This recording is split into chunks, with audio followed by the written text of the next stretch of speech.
तो आप सब सामायिक ले सकते हैं। सामायिक सिंपल वे से हम करवाते हैं। अपने अपने स्थान पर अपना आसन लेकर के आप बैठें और सामायिक काल में आपको इधर उधर घूमना नहीं है और कोई आदेश निर्देश नहीं करना है।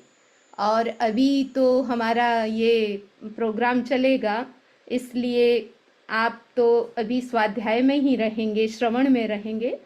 तो सबके लिए एक अवसर है सामायिक करने का।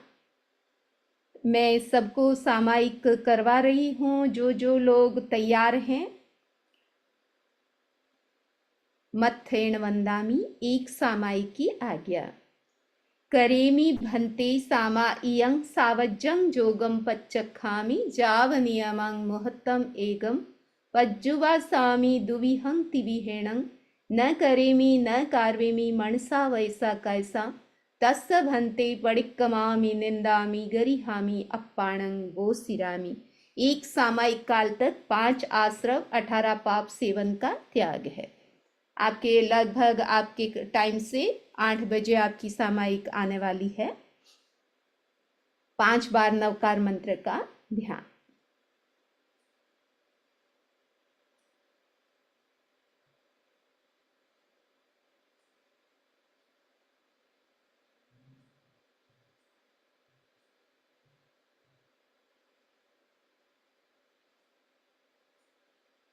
ओम अरहं।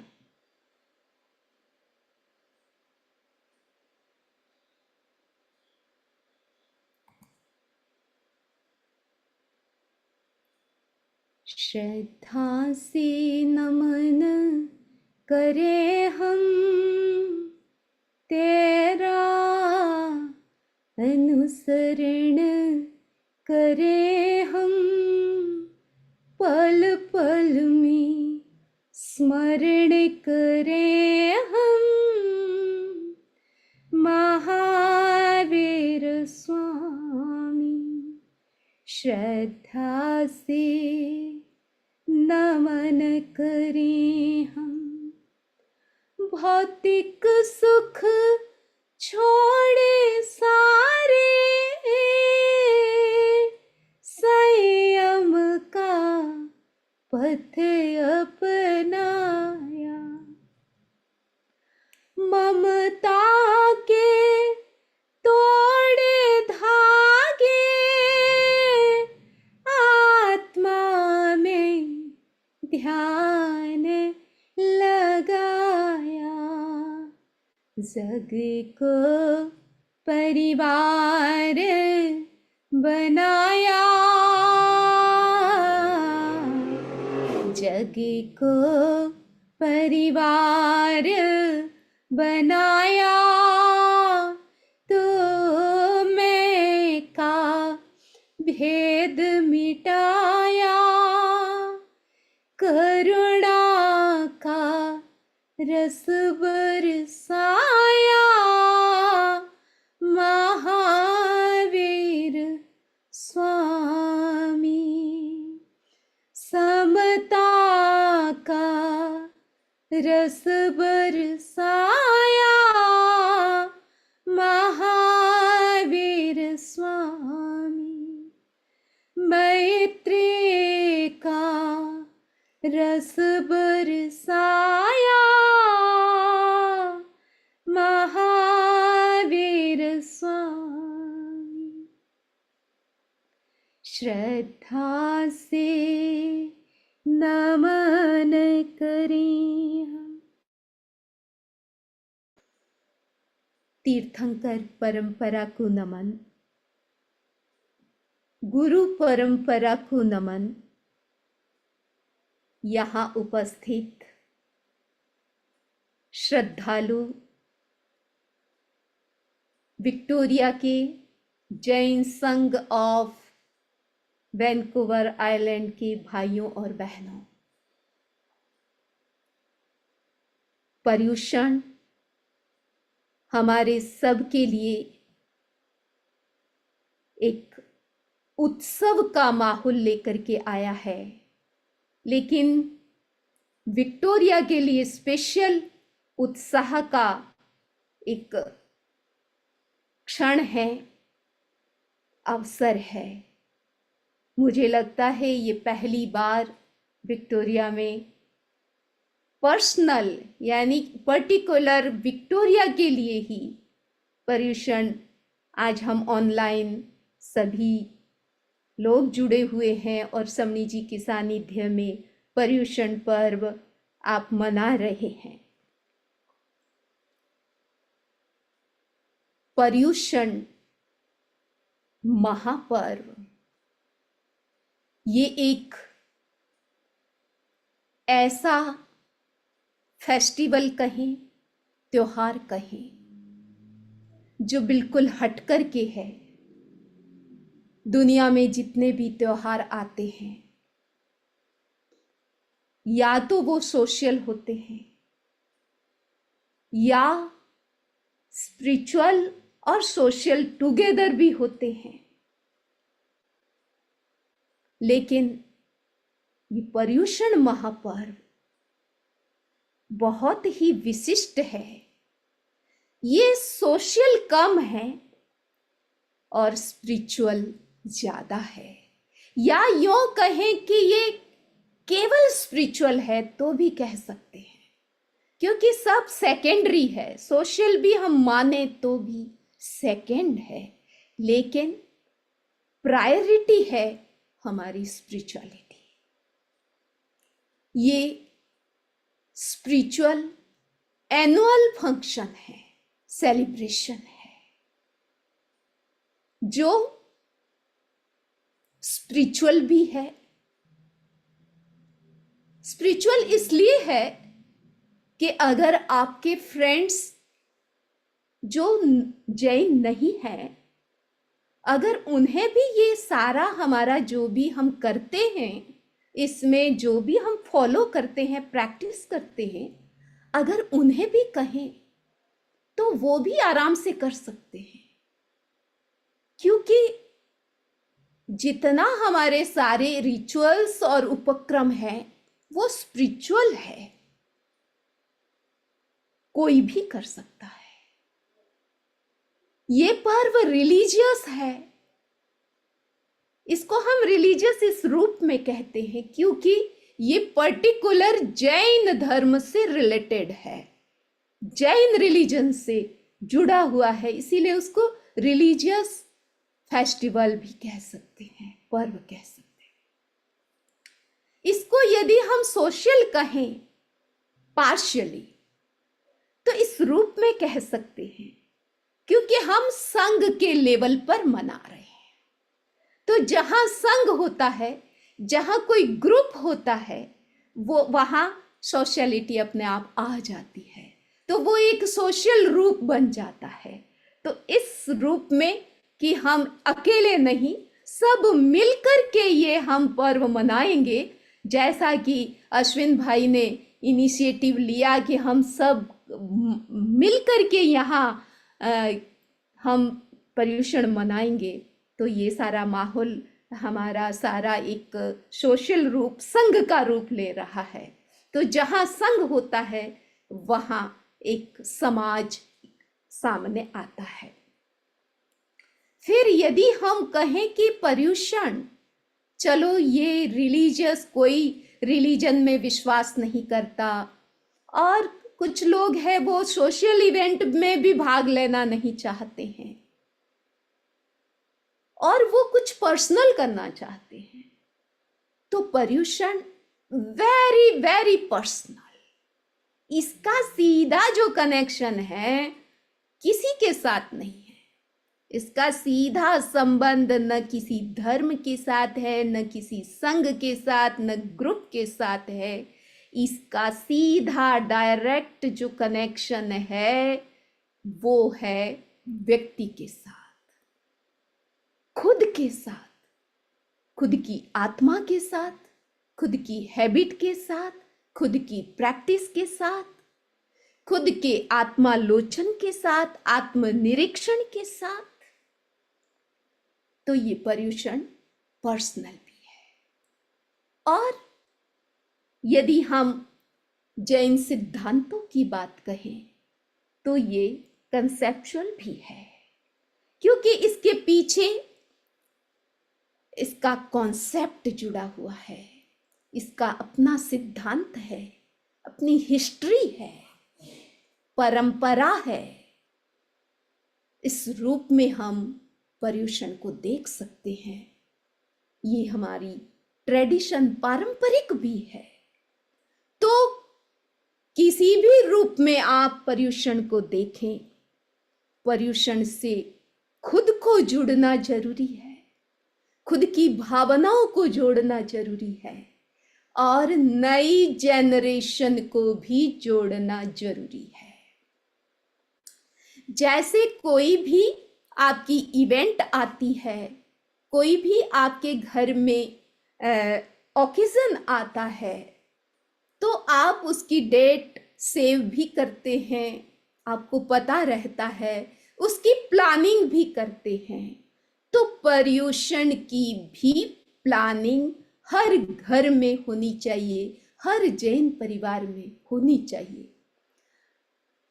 ये इंडियन कैलेंडर के हिसाब से पर्युषण आते हैं, इसीलिए हम ऐसे देखें कि अगर हम इंग्लिश कैलेंडर से देखें तो ये अगस्त और सितंबर, या तो अगस्त से शुरू होते हैं जैसे अभी हो रहे हैं, और सितंबर में, या पूरा सितंबर में ही आते। तो ये अगस्त और सितंबर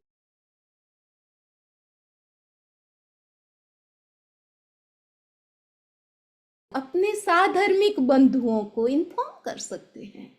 और आप सबको ही ये ध्यान में रहे कि हमारे पर्युषण अगस्त और सितंबर में आते हैं, तो सबसे पहले खोजें कि कौन सी तारीख आ रही है। तो वो जो पर्युषण का पीरियड है, या पर्युषण के बाद 10 लक्षण आते हैं, तो ये 8 दिन नहीं, ये 18 दिन का हमारा पूरा बन जाता है। पूरे जैन धर्म का एक पूरा फेस्टिवल हम देखें, पर्व देखें तो जब इस पीरियड में आपकी प्लानिंग बिल्कुल होनी चाहिए कि ये हॉलीडे का समय नहीं है।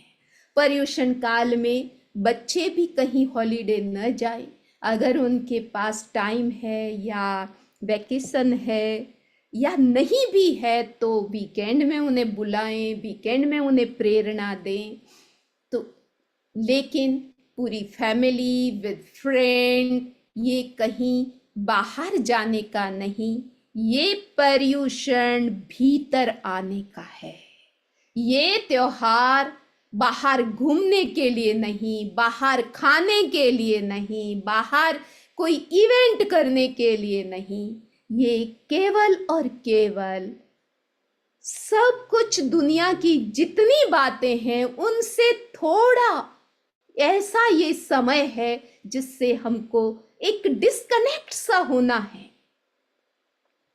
तो ये पर्युषण पर्व, इस रूप में हम सब उसके साथ जुड़ रहे हैं, और ये भी एक तरह से एक सीजन है। और सीजन में आप सबको पता है कि क्या होता है, जिस समय जिसका सीजन होता है उसका ही बोलबाला होता है। तो इसी तरह अभी पर्युषण में सीजन किस चीज का है? आज ही वैशाली 2 दिन से पूछ रही थी कि समनी जी तपस्या करने के भाव है। अब तपस्या आगे कितनी चलेगी, हम शुभकामना करते हैं कि उनके मनोरथ पूरे हों, लेकिन ये भावना आना, इसका मतलब है कि सीजन चल रहा है। इंडिया में तो पूछो ही मत, जगह जगह पर इतनी बारिश हो रही है, बाढ़ आ रही है, पता नहीं क्या क्या हो रहे हैं, उसके साथ साथ तपस्या की भी बाढ़ आ रही है। इतनी बहार, में बाढ़ तो नहीं कहूंगी लेकिन एक बहार सी आ रही है। तो एक का पारना होता नहीं है, 2 और तपस्या के लिए तैयार हो जाते हैं। तो ये पर्युषण के पर्व में कहा गया कि हमारे क्या क्या कर्तव्य है, क्या क्या करना चाहिए।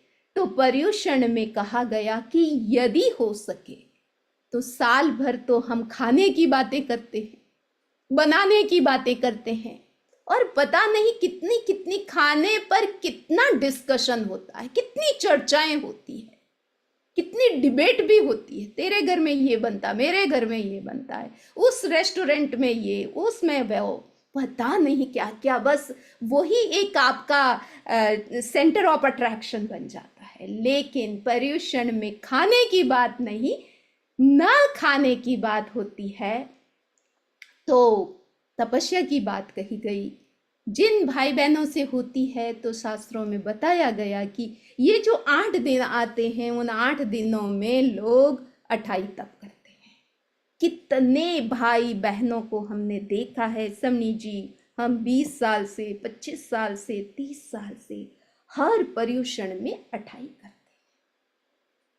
तो उनका एक संकल्प है, एक भीतर का उत्साह है, भीतर की एक प्रेरणा है, उमंग है। तो ये तपस्या का अगर 8 दिन का नहीं होता है तो कहते हैं कि आप 8 करो, 3 दिन का उपवास तो जरूर करना चाहिए।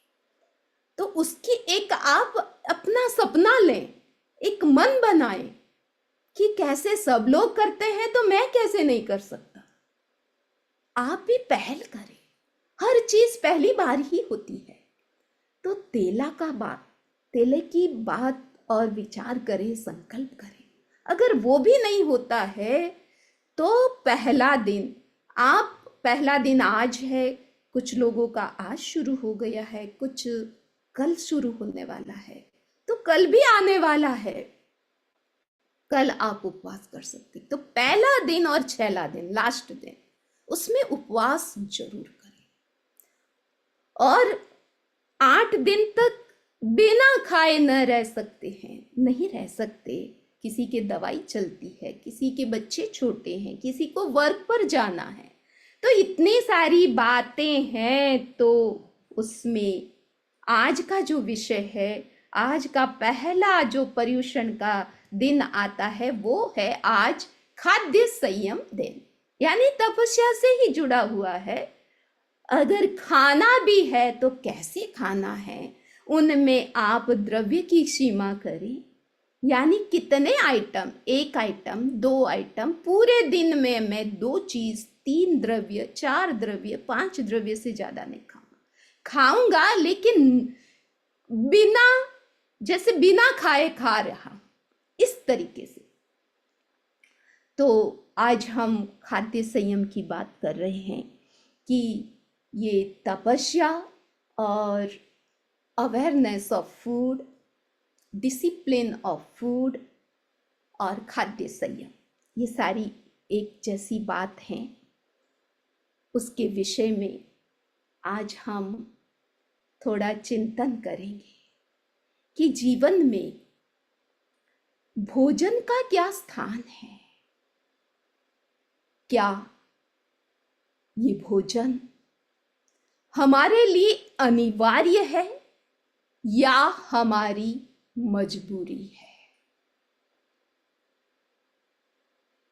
आज चिंतन करना है। अगर आप अनिवार्य बना देते हैं तो आपके मन में कभी तपस्या करने की बात आएगी ही नहीं।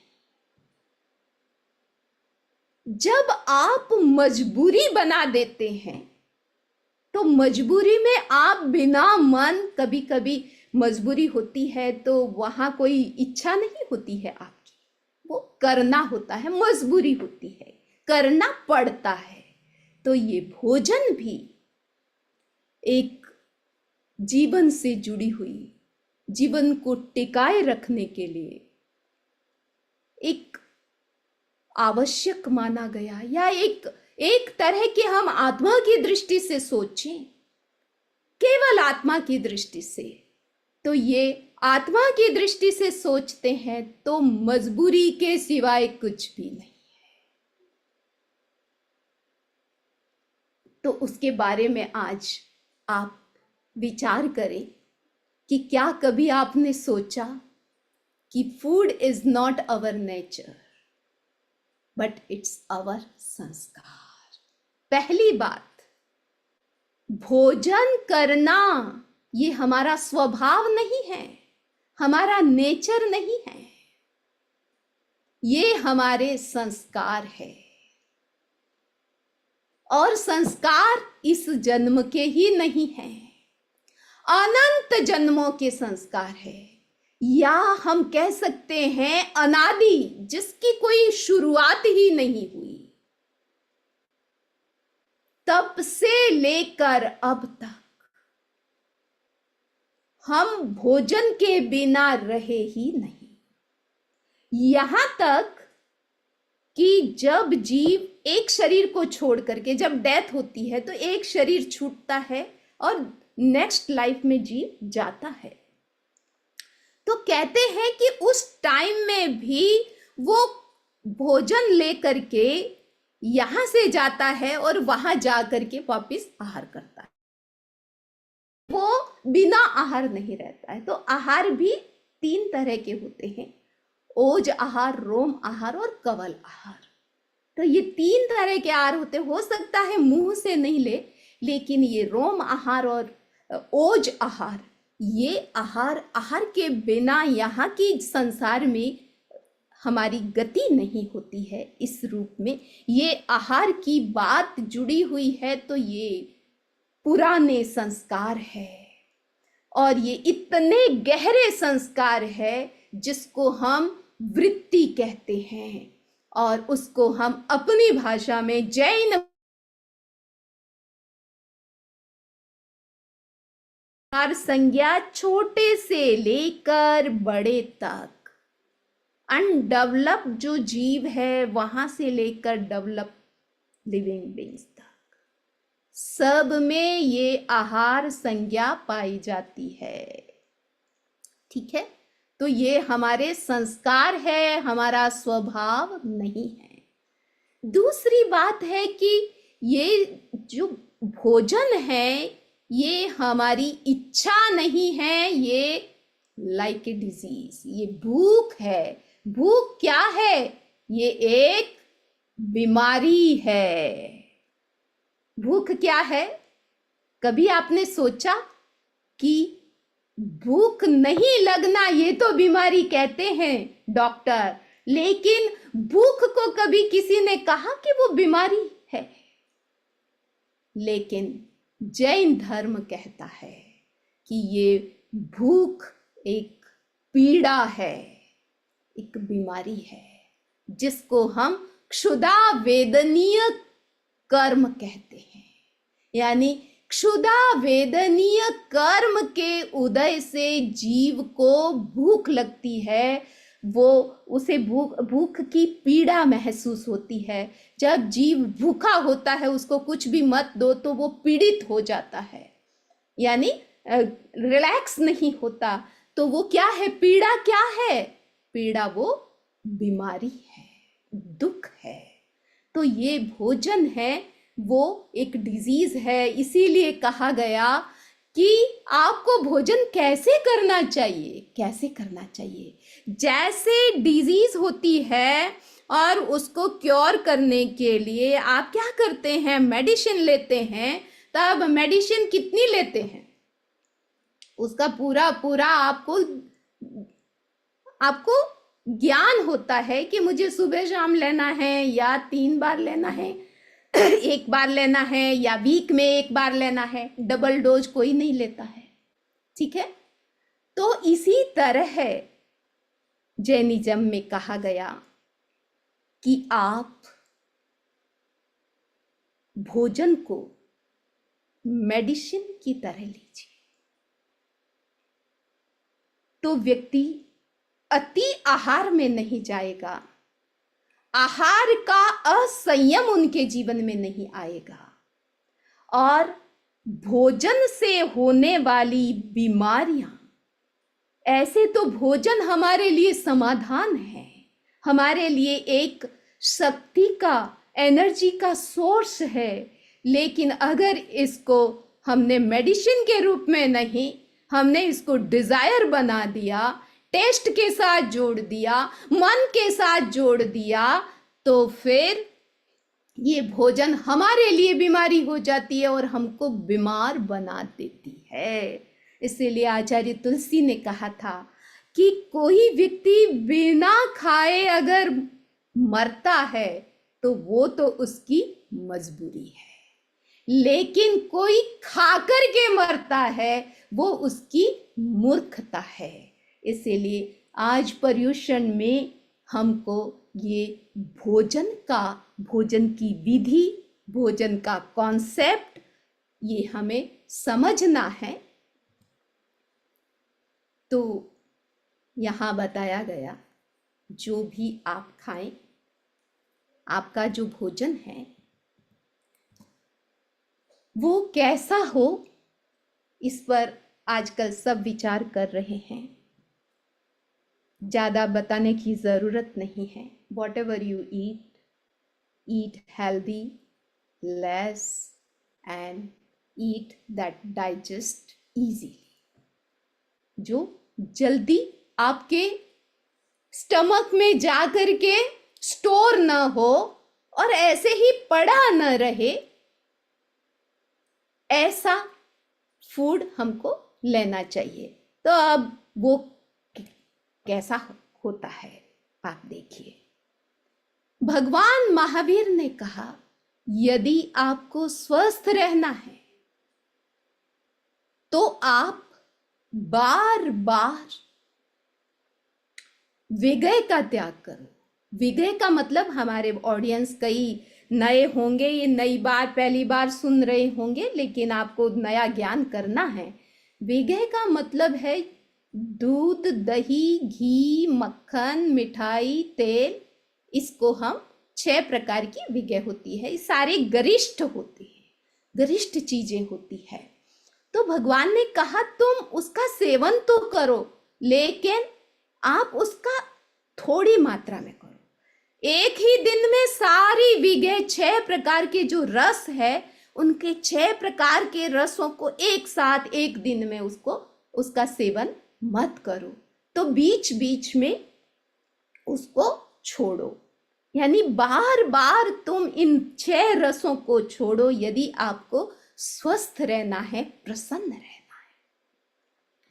तो यहां आप देख रहे हैं कि मुख्य रूप से हमको कैसा भोजन करना चाहिए। हर दिन रस युक्त भोजन नहीं, रस इन सेंस विगय वाला। तो बेस्ट कहा गया कि बॉइल्ड, जो बॉइल्ड होता है उसको सबसे कम समय लगता है डाइजेस्ट होने में, उससे डबल टाइम लगता है जो बेक्ड फूड है, जो कुक्ड फूड है, उसको डबल टाइम लगता है। और उससे भी डबल टाइम, ज्यादा टाइम लगता है जो फ्राइड चीजें हैं। अब इसका आप ही अप टू यू कि आपका जो डाइट सिस्टम है, आपके किचन में आप जो हर दिन जो भोजन लेते हैं उनमें इन तीनों की क्या क्या मात्रा है, कब कब लेते हैं।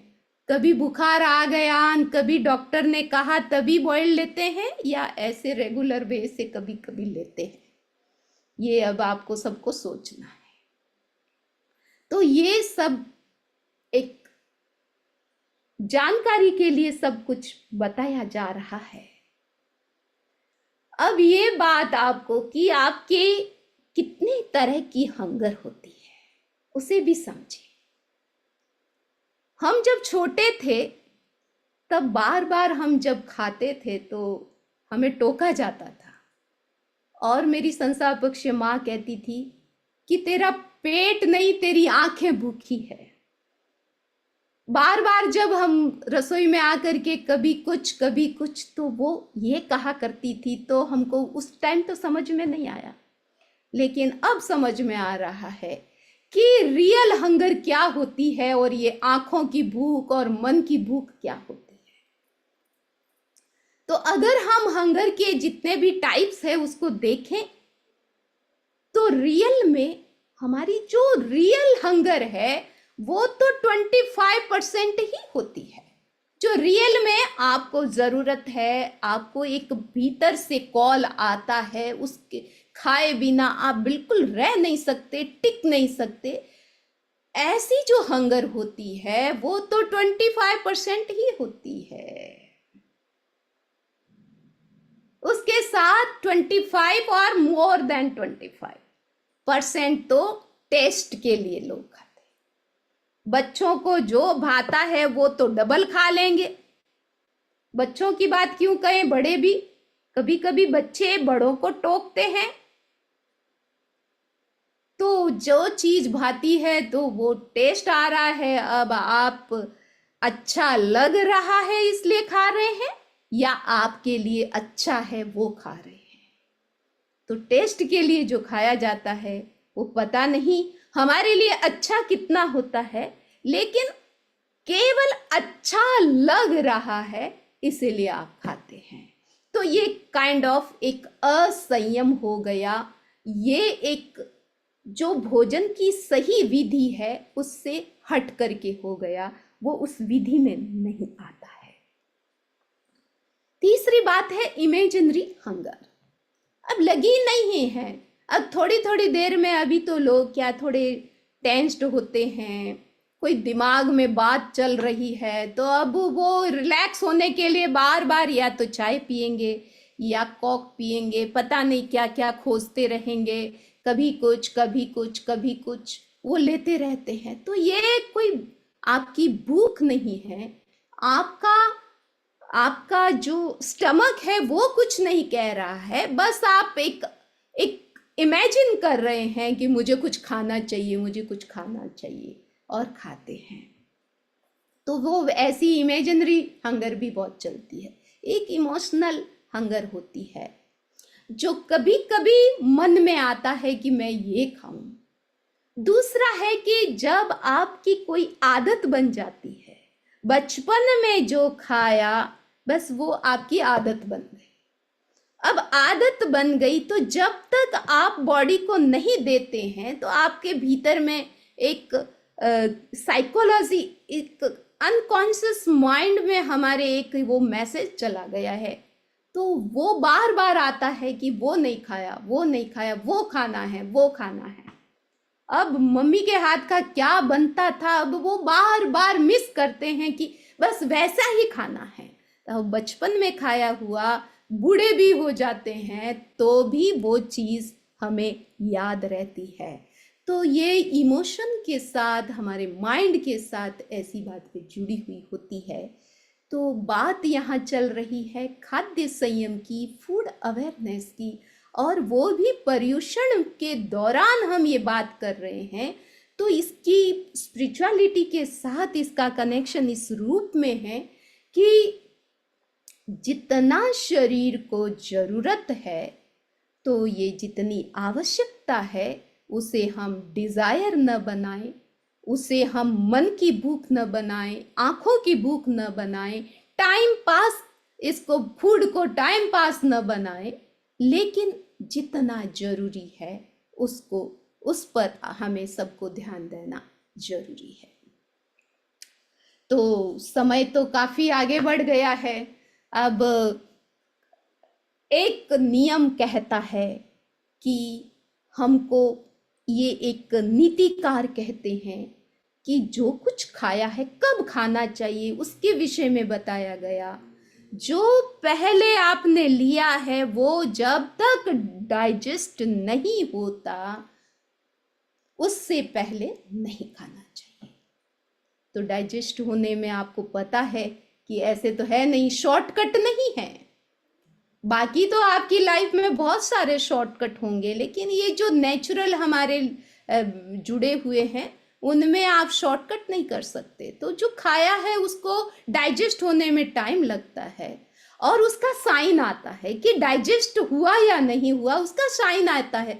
साइन क्या आता है कि आपको भूख की फीलिंग आती है कि मुझे भूख लगी है। बिल्कुल आपको तब आप देखना कि पहले जो भी लिया था उसको वो डाइजेस्ट हो गया है, इसलिए मुझे भूख लगी है।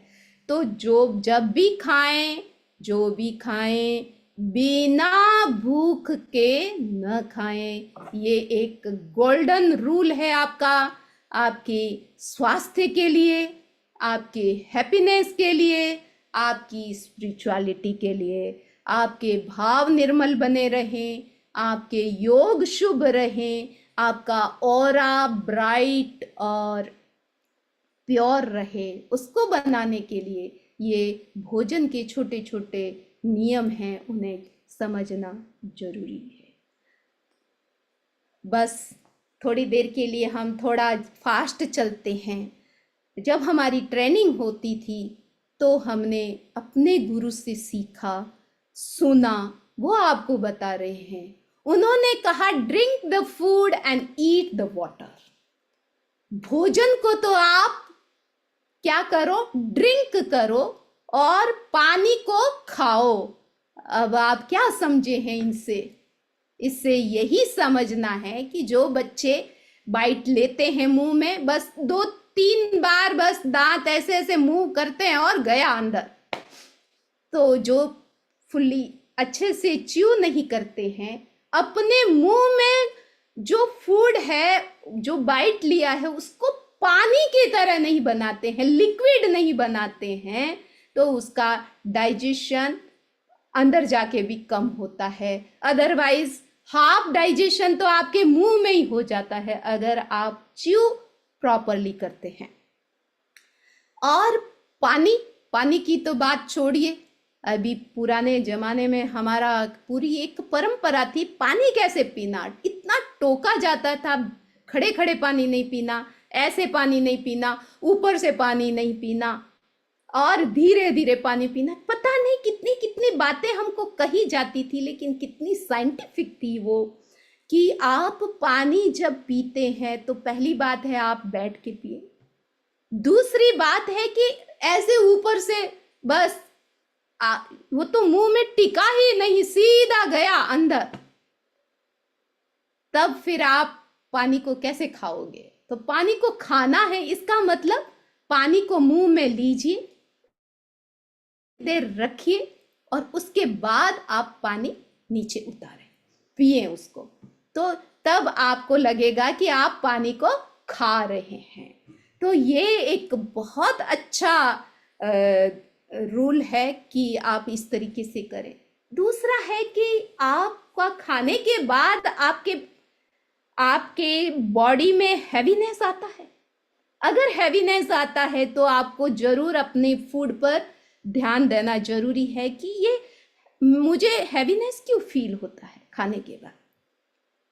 आपका पेट इतना हल्का रहे, खाने के बाद भी शरीर भी हल्का और पेट भी हल्का रहना चाहिए, ये कहा गया। उसके बाद कहा गया कि आपका फूड जो आपने लिया है, लेने के बाद आपके मन में प्रसन्नता है या नहीं।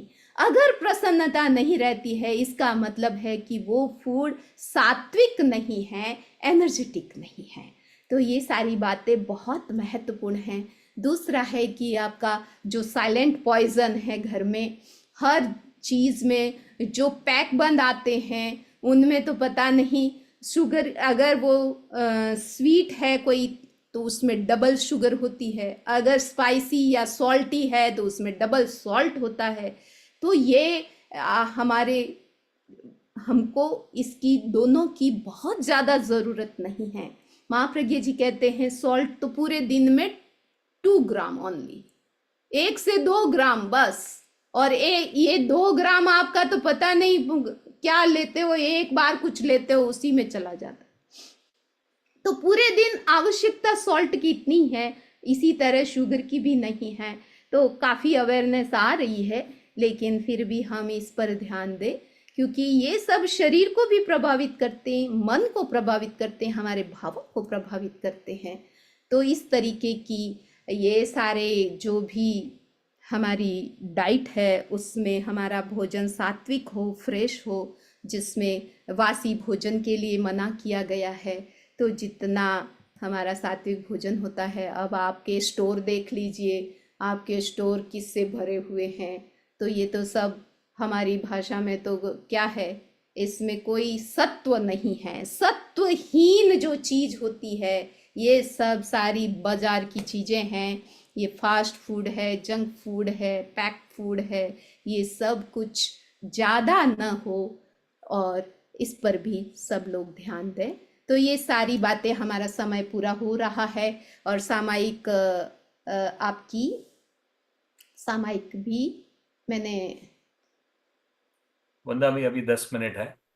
अच्छा 10 मिनट है आपके सामायिक का।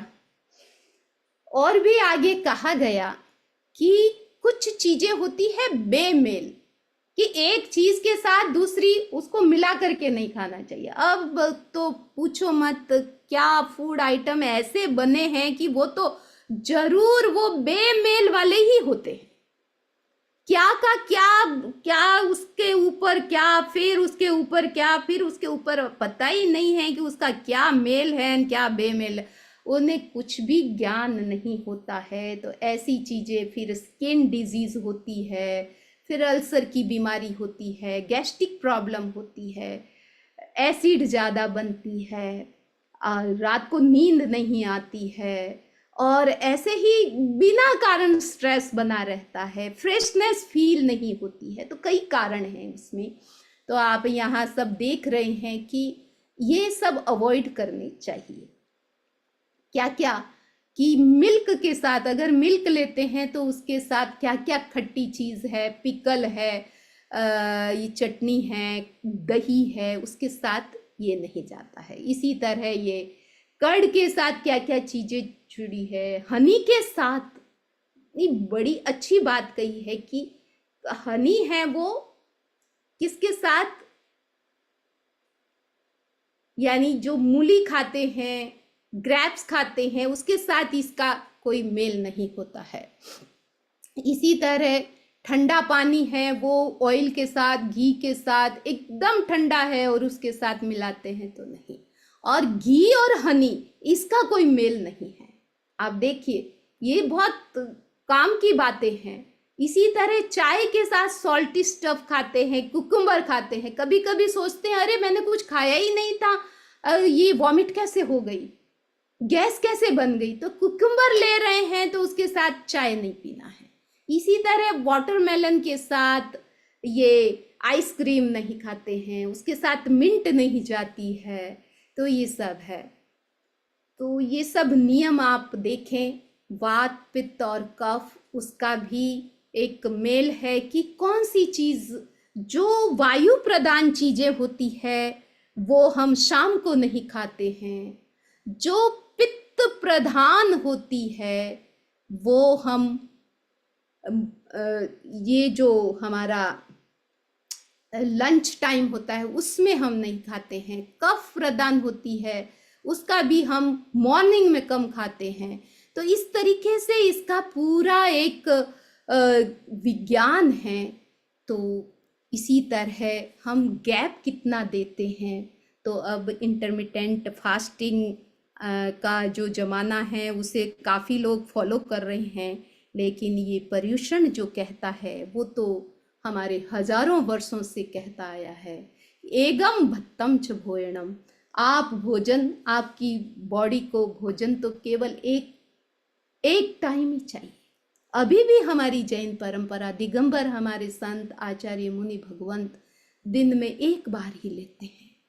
और सबसे ज्यादा हेल्दी, यानी उसका सर्वे किया गया कि बीमारी सबसे कम कहाँ है, तो जो एक बार आहार लेते हैं आप देखिए कि वो सबसे ज्यादा हेल्दी है।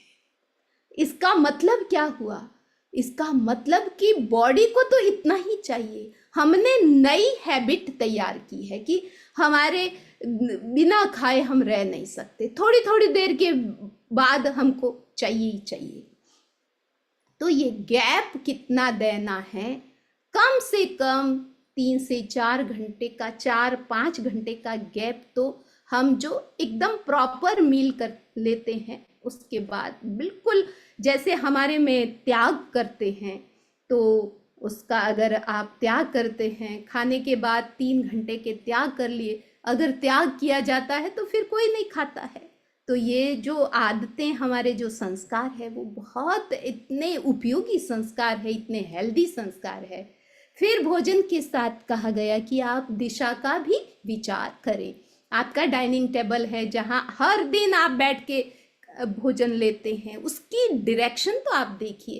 तो डायरेक्शन क्या, सीधा सा हिसाब है कि एक दिशा में तो बिल्कुल कभी नहीं खाना चाहिए, वो है साउथ। तो साउथ में, साउथ फेसिंग बैठ करके आप भोजन ना लें, बाकी 3 दिशाओं में आप बैठ सकते हैं। तो ये भोजन की डायरेक्शन है। तो ये सारी बातें आपने आज भोजन के विषय में जानी हैं। तो इसके बारे में आप सब सोचें।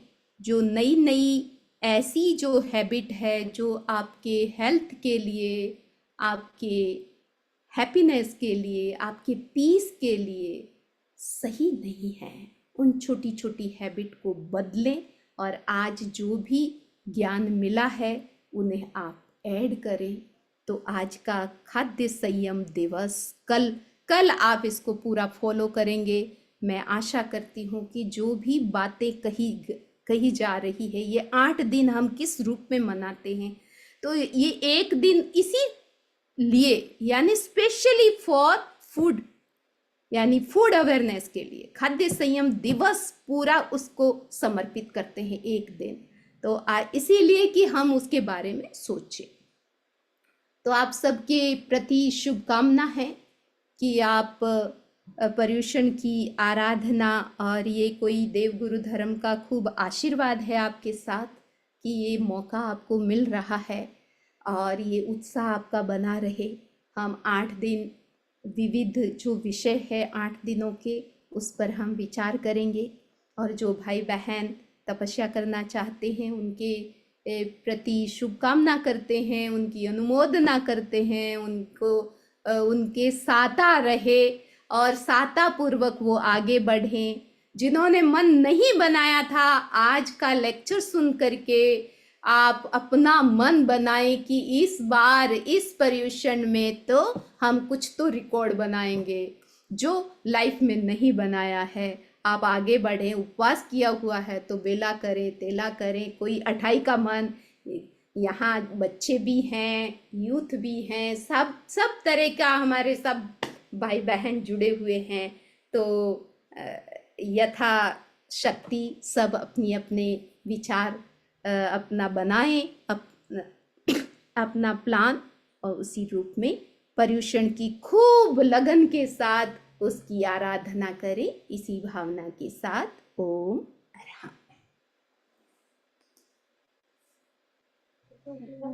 अब मैं आप सबको अनम्यूट कर रही हूँ। किसी को इस विषय में कुछ पूछना है तो आप पूछ सकते हैं। कोई जिज्ञासा हो, कोई बात, कोई भी आपके प्रश्न हो, आप अभी सब अनम्यूट है। बंदा भी सुख साता में साता है गुरुदेव के आशीर्वाद से। वरना में एक छोटी सी रिक्वेस्ट थी कि हम लोग या तो 6:45 to 7:45 कर ले, या फिर 7 to 7:45 कर ले, अच्छा, जो फिर प्रतिक्रमण का टाइम भी मिस ना हो इसलिए। हाँ ठीक है। तो अभी आपकी सामायिक आने वाली है, तो सामायिक को पलवाते हैं और 45 पर कल पूरा कर सकते हैं। ठीक है, 7 to 7:45 अपना फिक्स रहेगा। लेकिन आप लेट आपको ज्वाइन नहीं होना है, हम फिक्स टाइम शुरू कर देंगे। आज तो 12 मिनट आ गए थे ऊपर। वैसे तो एक भजन इसीलिए चलाया कि आप सब ज्वाइन हो, पहला दिन था। लेकिन कल आप 5 मिनट पहले शुरू आपको जुड़ना है। ठीक है, तो 5 मिनट पहले ही हमारा भजन शुरू हो जाएगा। पर्युषण भजन शुरू होगा और डॉट टाइम पर हम शुरू करेंगे, डॉट टाइम पर 45 तक पूरा कर देंगे। ठीक है, तो आज का पूरा हो रहा है। अभी सामायिक आपको पलवा रहे हैं, सबके हाथ जुड़े हुए जिन्होंने सामायिक ली थी। 9वें सामायिक व्रत में जो कोई अतिचार दोष लगा हो उसकी मैं आलोचना करता हूँ, करती हूँ। मन की सावध्य प्रवृत्ति की हो, वचन की सावध्य प्रवृत्ति की हो, काया की सावध्य प्रवृत्ति की हो, अवधि से पहले सामायिक को पूरा किया हो, सामायिक के नियमों की सार संभाल न की हो, तस्मिच्छामि दुक्कडम। 5 बार नवकार मंत्र।